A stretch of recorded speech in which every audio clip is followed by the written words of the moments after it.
Good afternoon, everyone. My name is Debbie Esposito, and I'm one of the co-directors of the START EPSD project.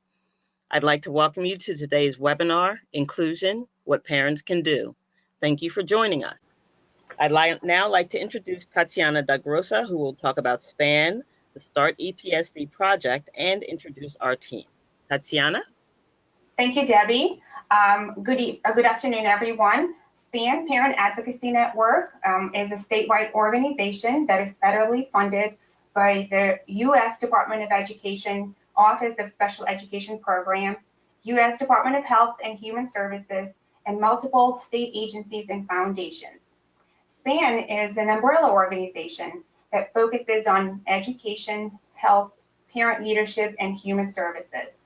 Some of our programs include Parent Training and Information Center, Special Education Volunteer Advocates, New Jersey Statewide Parent to Parent, New Jersey Inclusive Child Care Project, and Start Engaging Parents of Students with Disabilities in Schools. We call START EPSD. So START EPSD project is a partnership between the New Jersey Department of Education, Office of Special Education Programs, and SPAN.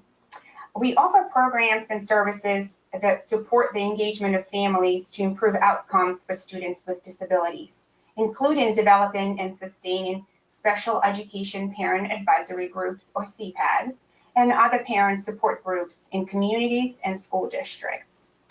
Through workshops, regional meetings, and parent leadership development activities, we help parents and parent leaders to become informed and active participants in their child's education, partner with educators in improving educational programs for students with disabilities, particularly in the area of inclusion, start and strengthen CPADs and other support groups, and build their capacity to improve special education programs, policy, and practices in school districts and communities.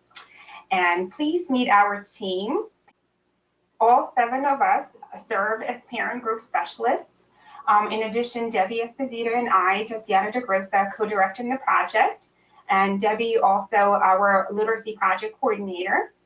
Monique DeJay Wilson is the New Jersey Tiered System of Supports project coordinator, and Brenda Figueroa is the inclusion project coordinator. You can learn more about our team by visiting our webpage, and I will share the link in the chat box shortly.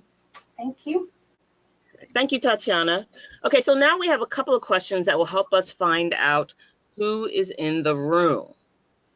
So our first polling question is, are you attending this webinar as and the options are parent or guardian, general education teacher, special education teacher, school district staff, or something else or other. Please select the appropriate response and click submit. So it looks like 71% of you have voted. If you haven't responded, go ahead and I'll close the poll in a few seconds. Okay, I'm going to go ahead and close the poll.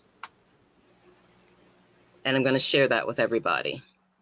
So it looks like 65% of you are guardians or parents or guardians. So thank you for that. And our next poll question is, how old are your children or the children that you teach? Okay, thank you. It looks like 56% were parents of 9th graders and up. So now I'm going to give the webinar overview. And in today's webinar, we will learn the benefits of inclusion for all students, hear from self-advocates about their experiences with inclusion, and learn about our resources on inclusion and our upcoming training series. Next slide.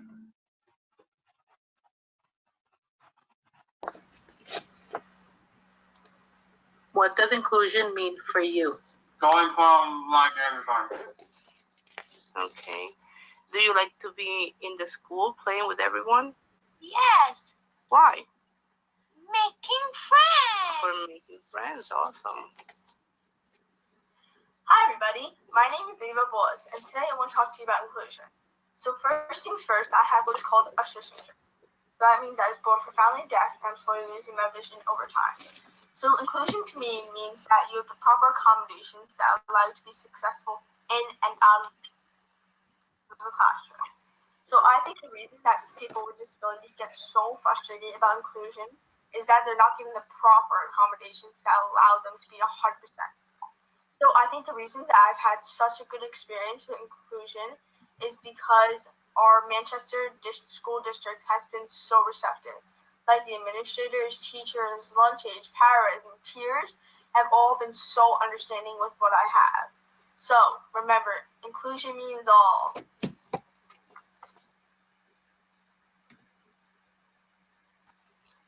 And now a few words from Khalil Jimenez and what inclusion means to him. It means I'm just one of the guys, that nobody judges me because of my disability. I am just another volunteer firefighter doing what I love to do, serving my community. Next slide.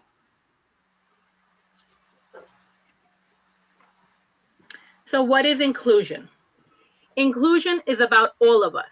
Inclusion is a legal, moral, ethical, and civil right. Inclusion is about living full lives. It's about learning to live together.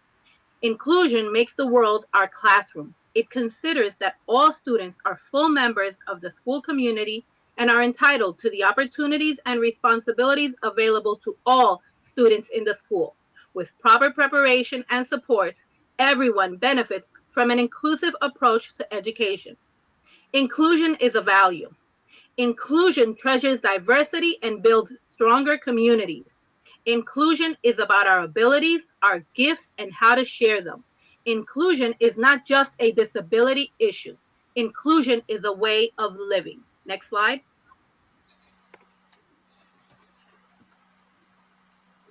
Let's hear from Danny Philippi on what is inclusion.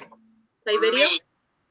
It's basically, it's like, I'm going to put things into sports terms. It's like having the same playbook for all the members of a team. It's like you don't, it's like if you have and I use football as an example because you have 11 players on the field at once trying to accomplish the same goal, and you've got all the players have to perform these plays, and all the plays have to have certain jobs for these for players to be in position to succeed.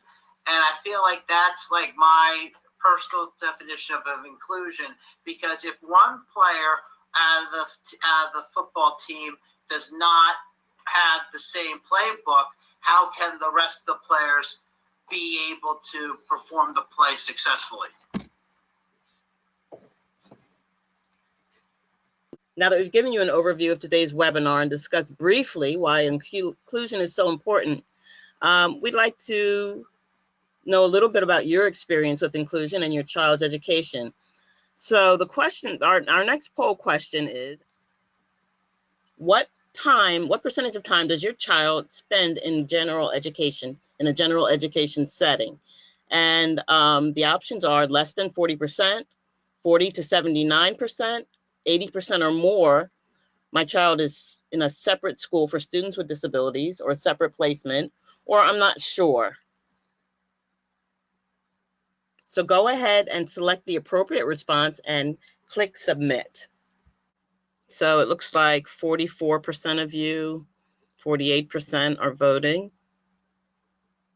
So go ahead and click the best response or the most accurate response to the best of your ability, and I'll close the voting in a minute. Okay, 60% of you. I'm going to go ahead and close, and I'm going to share that with you. So it looks like 80% of you, 47% of you, or the majority of you, say that your child is included 80% or more of the time, and that's great. So let's go ahead. I'll hand it back over to Brenda. Thank you, Debbie. So now let's take a look at inclusion according to the Individuals with Disabilities Education Act, IDEA 2004, and it states that to the maximum extent appropriate, children with disabilities are educated with children who are non-disabled, and special classes, separate schooling, or other removal of children with disabilities from the general education classroom occurs only when education in regular classes with the use of supplementary aids and services cannot be achieved satisfactorily. Almost 30 years of research and experience has demonstrated that the education of children with disabilities can be made more effective by having high expectations for such children and ensuring their access to the general education curriculum in the regular classroom to the maximum extent possible. And this is the introduction to the Individuals with Disabilities Act, the actual law supported by Congress. It states that a regular classroom with proper supports is the best for all students. So, inclusion according to the New Jersey Administrative Code, Title 6A, Chapter 14, Subchapter 3.7K. It states that for those students in a separate setting, the IEP team shall, on an annual basis, consider activities necessary to transition the student to a less restrictive placement.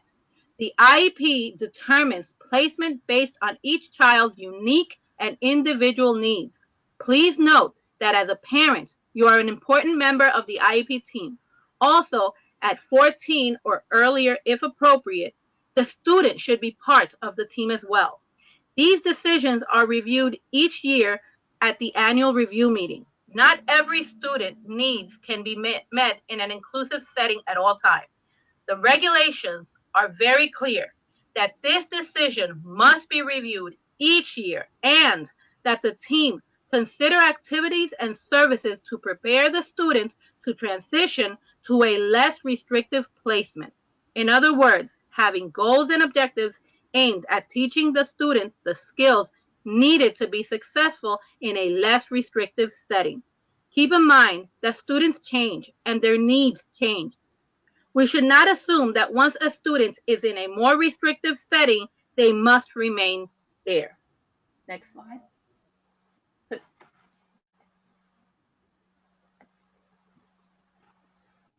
Thank you, Brenda. So now we're going to look at the research on inclusion. The National Longitudinal Transition Study has found that students, including students with disabilities, has resulted in higher test scores, fewer absences, less referrals for behavioral issues, and better outcomes for employment and independent living. Today, inclusion is not just about children with disabilities. There are research-based educational practices that contribute to the success of children with disabilities in an inclusive setting. They include universal design for learning, differentiated instruction, gen ed and special ed teacher collaboration. These practices are part and parcel of what experts consider best practice for all children in our increasingly multi-ability classrooms.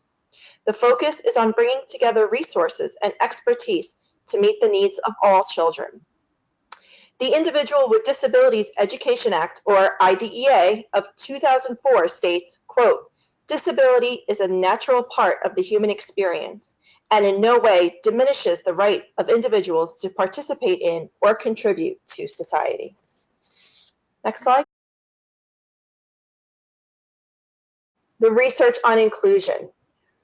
Students with disabilities in inclusive classrooms have increased achievement in reading and math, increased classroom participation, and gains in social skills and friendships. They have high expectations that can lead children with disabilities to develop more confidence, independence, and a stronger sense of self. Not only does inclusion benefit the academic outcomes, but it also helps improve a child's social skills and self-confidence. So, let's review what we have discussed so far. We have learned inclusion is about all of us. Inclusion is not a disability issue. Inclusion is supported by federal and state law, and research supports inclusion for everyone. The research on inclusive education paper also found adverse effects of self-contained classes. So let's talk a little bit about the effects of segregation. It results in IEPs of lower quality, a lack of generalizing skills, less interaction with peers and role models, and lower teacher confidence. Inclusive education has become so controversial because it involves a fundamental paradigm shift in the approach to education. Inclusive learning communities assume significantly different learning outcomes than those generally accepted by the existing education community. Inclusive classrooms seek to actively engage all students within a community to participate to the fullest of their ability. In many respects, this approach to education attempts to unify children, parents, and the community by bridging the gap between disabled children and the community as a whole. Studies have shown that 58% of time spent in a self-contained classroom was classified as non-instructional, compared to 35% of the time in a gen ed classroom. Research also showed that when students were moved from self-contained to the gen ed classroom setting, there was a significant increase in the quality of the IEP. In the self-contained classroom, there was a lack of time that students spent on instruction, and the instruction that did occur was primarily provided by the paraprofessional. There were few opportunities for students to respond to instructional cues. There was a high level of distractions in the classroom, a lack of communication supports for students, and a lack of individualization of instruction. Research consistently paints a picture that depicts students with disabilities who are educated in segregated special education placements as receiving less instruction, having fewer opportunities to learn, and fewer opportunities to use knowledge and skills during instruction and other meaningful activities. So what's the alternative? I want to be sure you understand what inclusion is and what it feels like. So let's clarify our definition some more. Either you are included or you are excluded. Based on the definition of inclusion we discussed earlier, which boils down to just being and feeling a part of something, there are basic and truthful differences between inclusion and exclusion. The change starts when we shift the mindset from excluding to including. So here are examples. We are not equal in value or capacity versus everyone has unique value and capacity. Some will learn, some won't, versus all students can learn. Only some are needed to contribute versus everyone has a contribution to make. Everyone will benefit from the knowledge and skills of a few versus everyone has a chance to contribute. Brenda? Thank you, Stephanie.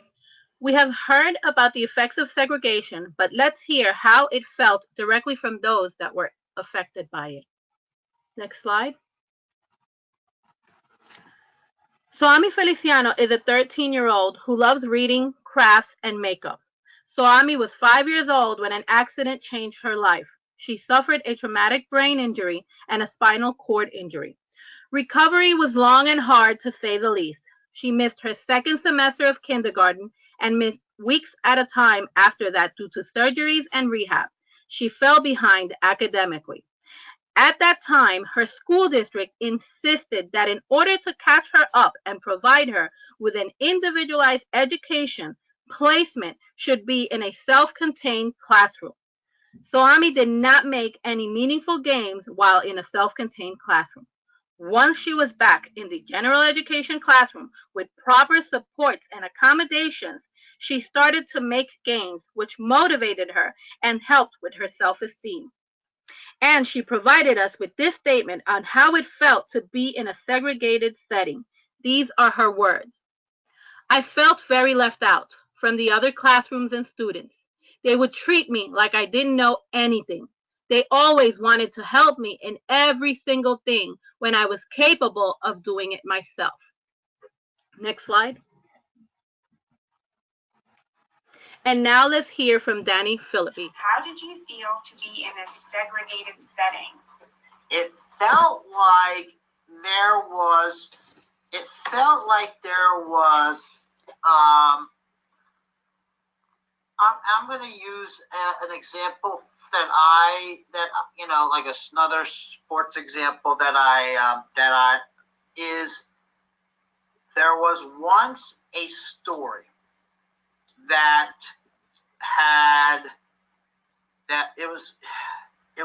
there's a story about this, I'll give you the details. The Dallas Cowboys. had this coach named Jimmy Johnson. And he coached the Dallas Cowboys from being one of the worst teams in the NFL to being Super Bowl champions. And he would describe it as like if their star quarterback were sleeping in a meeting, and if you had another player that was less than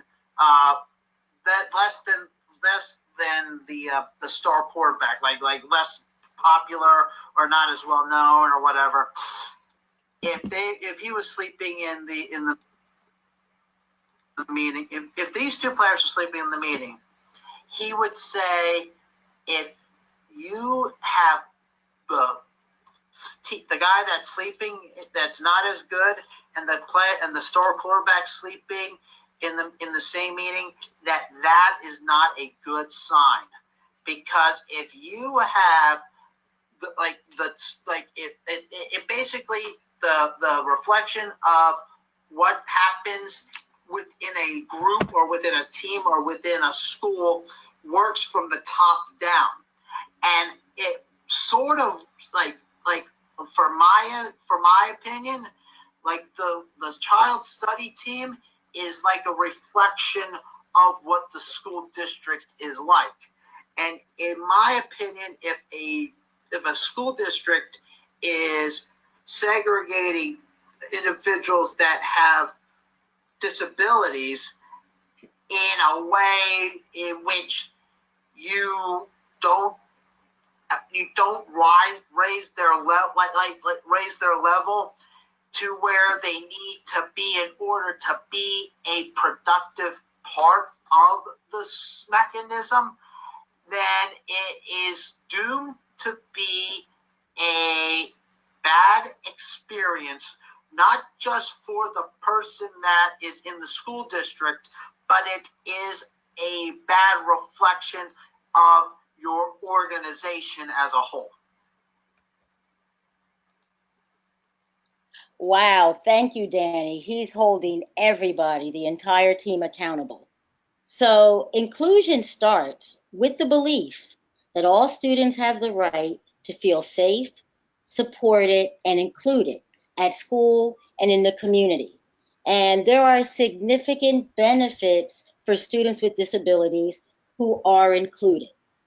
By including children with special needs in school and community programs, we help to share a vision that all children are entitled to learn, to interact with their peers, to develop self-esteem, and to feel good about themselves, to learn that they can overcome personal circumstances, and that they can believe in their own future, that they have the ability and the right to dream just like all children should. Inclusion also provides the same rights as other children to be accepted, to have friends. They are provided with opportunities to develop friendships with peers that do not have disabilities. They have the right to participate in the community and the right to be the best they can be. They're provided with realistic life experiences that prepare them to live in the community. And according to the poll, I think we had a number of participants who are already, their children are in the 9th grade and up. And so this right to be the best you can be provides and creates a greater likelihood of employment and happiness as an adult in an integrated community and work environments where inclusion assists children with special needs to become a contributing member of society, just like everyone else. Next slide. Many schools and parents make the argument that typical peers may be negatively impacted by the presence of students with disabilities, especially those students with behavior problems. I'm sure that a lot of us have heard that. But a 1998 study out of Montana found that inclusion does not compromise a typical student's academic or social outcome. I'm going to repeat that. Inclusion does not compromise a typical student's academic or social outcome. So as children's early learning experiences influence whether or not they grow up to value, accept, and comfortably interact with a diverse community, by including children with special needs in school and programs with typically developing peers, all of our children learn to develop skills in dealing with each other. Typically developing children learn about friendships and compassion and respect for individual differences. And as children develop their abilities to relate to others, they start to build new interactional skills, communication skills and social skills, problem-solving abilities, and increased self-esteem.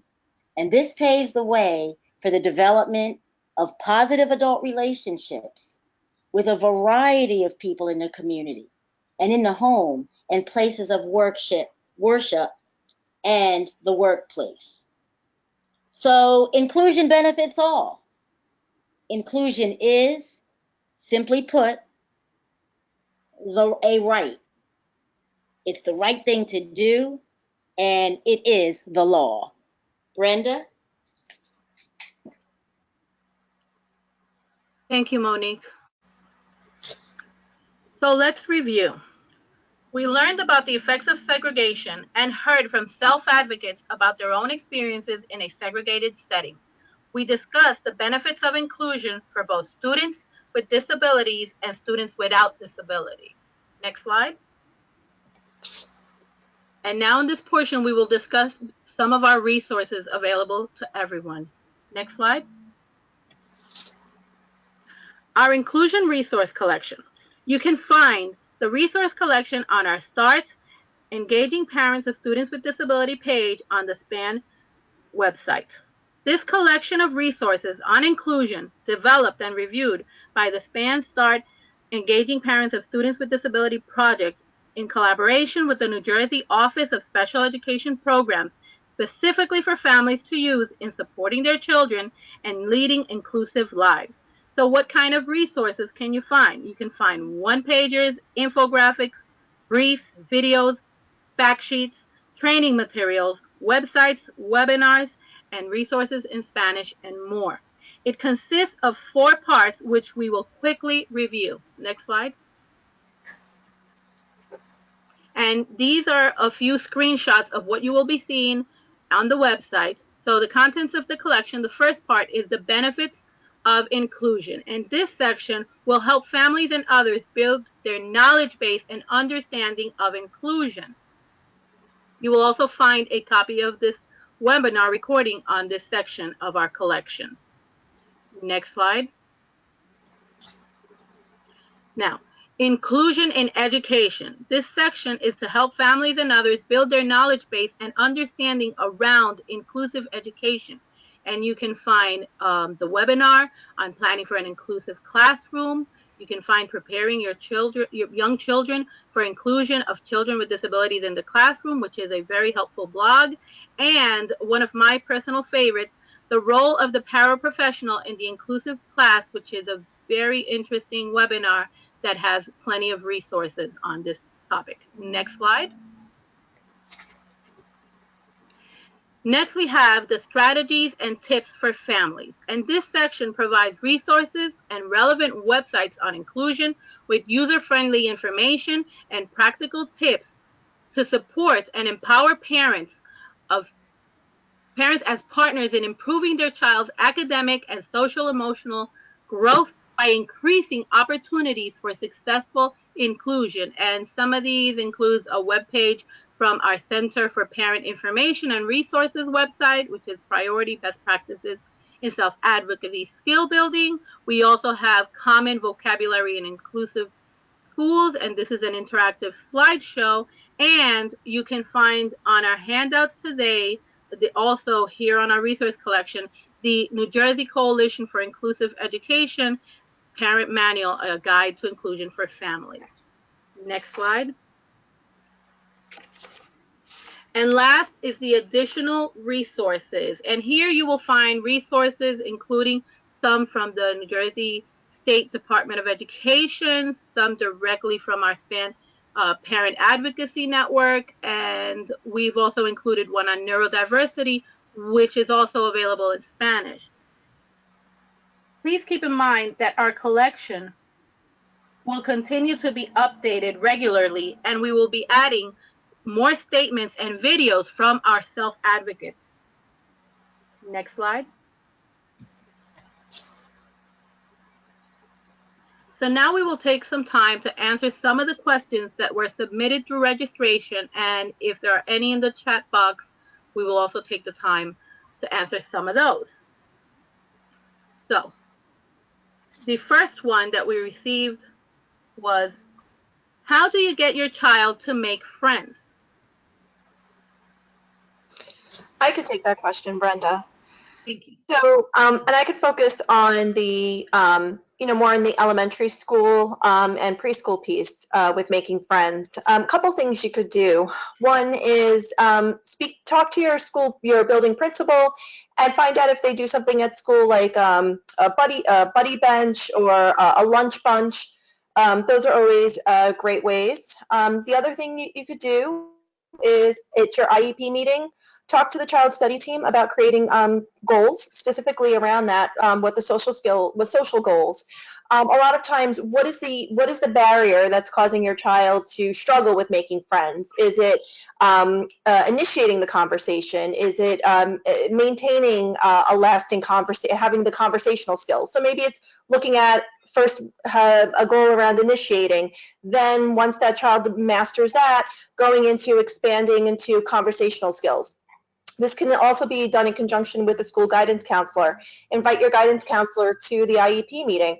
The guidance counselor typically in schools will run those lunch bunch or buddy bench type of activities and programs.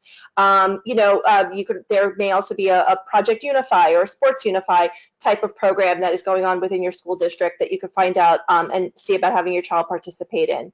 So those are just some strategies, but certainly going into that IEP meeting, we always talk about making sure that those goals are specific. So really honing in on what are some of the challenges that your child might have in making friends, and identifying those as some things within the goals. Brenda, do you want to talk about maybe middle school and high school? Yes, I want to make sure we address that because we realize that the majority of the parents are 9th grade and up. From my personal experience, the dynamics kind of shift when we're talking about middle school and high school. Sometimes creating these moments to include students changes a little bit, because these dynamics change also for typical children. So we have to keep that in mind. We can't really force relationships, but this is when strengths and interests come into play. This is how our kids will learn to interact. My experience was that even with my son, who has a limited verbal ability, at that time, he was able to interact with the kids because he loved playing Uno, and so did they, and they realized he knew the rules better than they did. So that became a common thing. Video games sometimes, whether we like it or not, become that source of connection for them. And another thing that helped my child specifically was sports, those interests in sports and those abilities. You will also find on our website a video by Danny Philippi where he explains about this topic as well.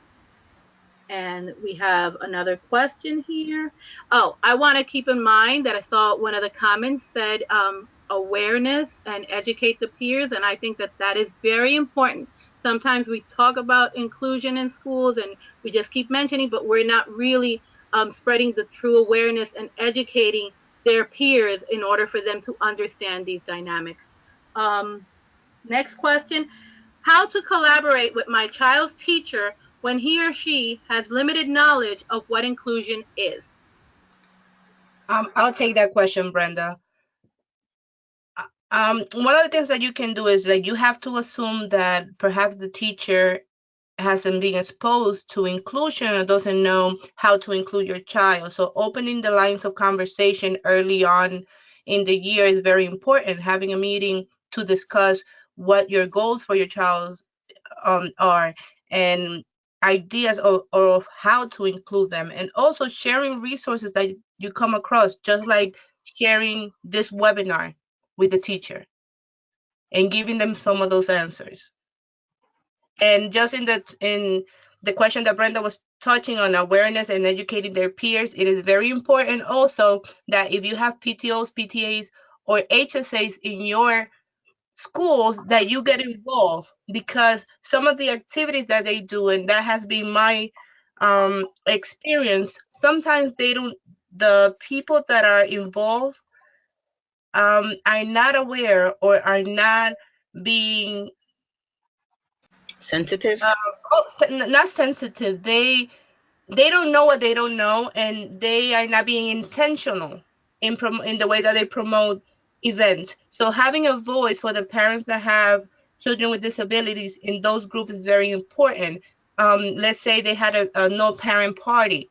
A lot of the parents that have children with disabilities will say, well, if there are no parents, are they going to be unattended? Just reaching out and saying, maybe have a disclaimer that there is going to be adult supervision. So just having your voice everywhere within the school district, so people are intentional in including our children. And I want to add one thing. One of the things is when we consistently include our children, those supports then become natural supports. I'll give an example. Because my son was included in middle school, beginning of the middle of 7th grade and on, now that he's a senior in high school, I didn't have to ask for any special supports or accommodation for prom because he already had those natural supports. The chaperones that were there for the other kids were also his teachers, understood my son, and so did his peers. And it was a successful event where the supports happened in a natural way. So I just wanted to make that example. So we have another question. How can our CPAC, which is a Special Education Parent Advisory Council or group, help educate the public and the Board of Education on best practices for inclusion? I'll tackle that, Brenda. First and foremost, I think both having the public as well as the Board of Education listen to this webinar would be amazing.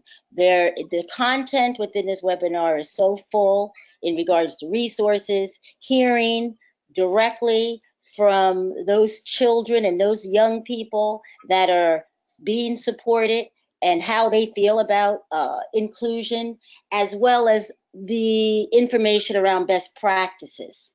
Also, a CPAC or a CPAG provides direct input to school district leaders about policies and programs and practices and services that have an impact on students with disabilities and their families. A CPAC can really increase the proactive, productive involvement of families by inviting their input in ways that can be used to shape those local special education policy or inclusive practices. So a CPAC is an information sharing entity. They are a trusted entity. So they can be that platform whereby providing input about what parents want, about providing input about suggestions and their own experiences and the opportunities to include successfully, that can really create that opportunity to make change into how a district thinks about inclusion and what type of practices they have both within their districts and within their classrooms. Thank you, Monique. Are there any questions in the chat room, ladies? No, not right now. And I want to make sure that I let everybody know that any question we didn't address that was sent through registration or in the chat box that we might have missed, we will respond to them individually via email. I think there was a question that Monique just pretty much addressed. I want to make sure that we also answer it. Question states, what happens when the school administrators aren't really willing to create an activity or group? What instead feels that by having these students attend the same school or class with typically developing students should be sufficient? I think Monique just answered this question, I believe. Is that correct? And we will probably send out some more resources on that, but having someone in the same school does not mean that they are included. We will also have some more information on how Swami Feliciano answered some of her questions, and one of them did include how having a paraprofessional limited her from making friends. So please check back on our inclusion resources so you can get more of that information. So, and our last question before we go along with some more resources, it is what tools, staff, or etc., does a classroom need, one-on-one staff aside, to work as an inclusion model classroom? So I'll take this. I'll try to answer this one to the best of my ability. So we have to remember first and foremost that inclusion is not a place.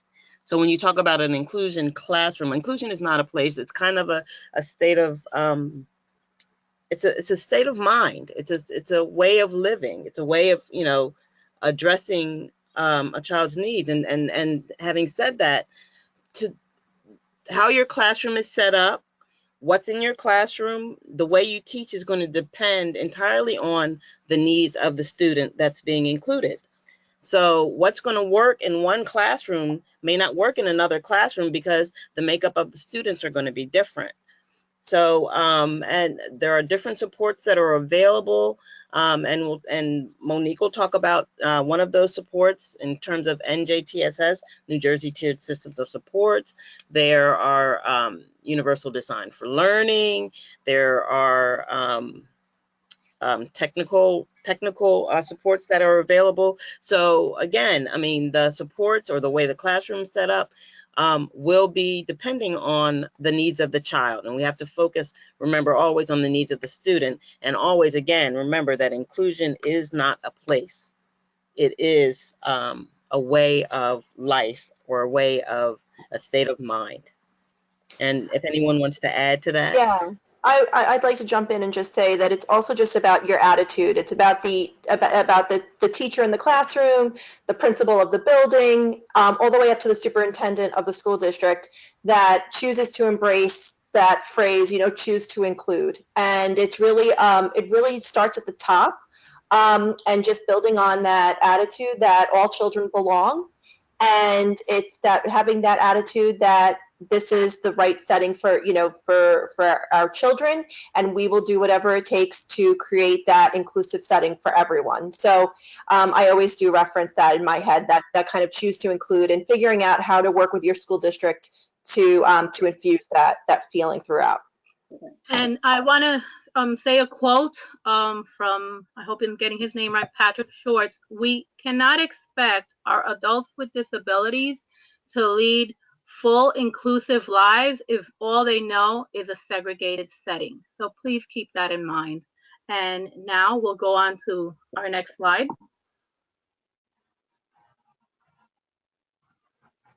Monique? Yes. So we're actually promoting our next Lunch and Learn webinar, which will take place on Thursday, June 27th, 12 noon to 1, asking you to grab your lunch and join us so that you can learn a little bit about what New Jersey's tiered systems of support is and how it promotes student behavior and learning through a multi-tiered systems of support. Make no mistake that the New Jersey Tiered System of Supports is not exclusive to special education. This is about struggling learners, and it can also be a supplemental support to those who may be getting special education supports and services. This model is around a multi-tiered systems of supports and a response to intervention that promotes support that is targeted, it's data-driven, and inclusive of all students, and making use of the type of resources that are currently available in school districts. It's a way to be proactive instead of reactive, and in hopes that before students fail, that we have some type of prerequisite of support. So join us so that you can find out what New Jersey is doing around their multi-tiered systems of support and the framework that they are using in order to create successful opportunities for students. Brenda? Okay. Thank you, Monique. And now we will discuss a little bit about our inclusion training series, which is upcoming. So who can this series benefit? It can benefit parents, professionals, everyone. It is completely free. And what is it? It's a 2-part series that is hands-on, interactive training on inclusion. And where will they be? We will have regional training sessions in the North, South, and Central. And we're starting off, so save the date, with our South series in the Millville Public Library, August 7th and 14th from 6 to 7:30. An email flyer will be sent out to all attendees. Dates and locations for the North and Central series will be available soon. Next slide. Now, remember to use the hashtag #InclusionMeansAll to spread awareness and promote inclusive practices. Play. Inclusion means all. Inclusion means all. Inclusion means all. Inclusion means all. Luke, what does inclusion mean to you? Inclusion means all. Thank you. Next slide. That's Tatiana? great. That's great. Thank you very much, everyone, for attending today's webinar, Inclusion, What Parents Can Do. Special thanks to Danny Philippi, Marianne Philippi, Alicia Ochoa, Luke Babbitts, Eva Bolus, Zoami Feliciana, Khalil, and Norberto Jimenez for contributing to this presentation. Please remember to complete the evaluation at the end of this webinar. You will receive a follow-up email tomorrow with a special message from the Caffrey family. On behalf of SPAN and our presenters, thank you for joining us today. Enjoy the rest of your day.